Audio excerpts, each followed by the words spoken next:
खुदा के परों की पनाह हमेशा हमारे साथ नस्ल दर नस्ल रहेगी। खुदावंद अजीम है और सबसे ज्यादा तारीफ के लायक है। ये ज़बूर हमारे खुदा के शहर में, इसके मुकद्दस पहाड़ में खुदा की वफादारी और साबित कदमी के लिए खुदा की तारीफ बयां करता है, जो हमें एक मजबूत मीनार की तरह घेरे हुए है। इसके किलों के अंदर खुदा ने खुद को इसका किला जाहिर किया है। खुदावंद की जिंदगी बख्श पाक कलाम में से ज़बूर नंबर 48।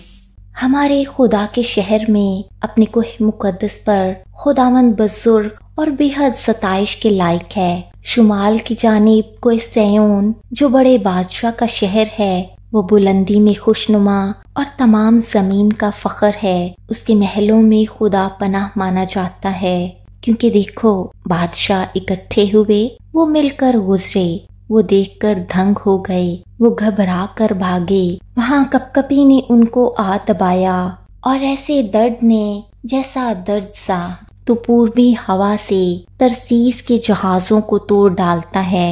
लश्करों के खुदावंद के शहर में, यानी अपने खुदा के शहर में, जैसा हमने सुना था वैसा ही हमने देखा। खुदा उसे हमेशा बरकरार रखेगा। ऐ खुदा, तेरी हैकल के अंदर हमने तेरी शफकत पर गौर किया है। ऐ खुदा, जैसा तेरा नाम है वैसी ही तेरी सिताइश जमीन की इंतहा तक है। तेरा दहना हाथ सदाकत से मामूर है। तेरे अहकाम के सबब से कोई सयून शादमान हो।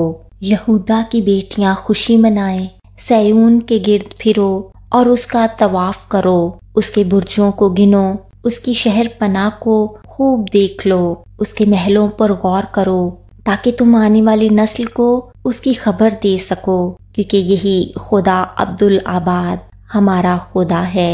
यही मौत तक हमारा हादी रहेगा।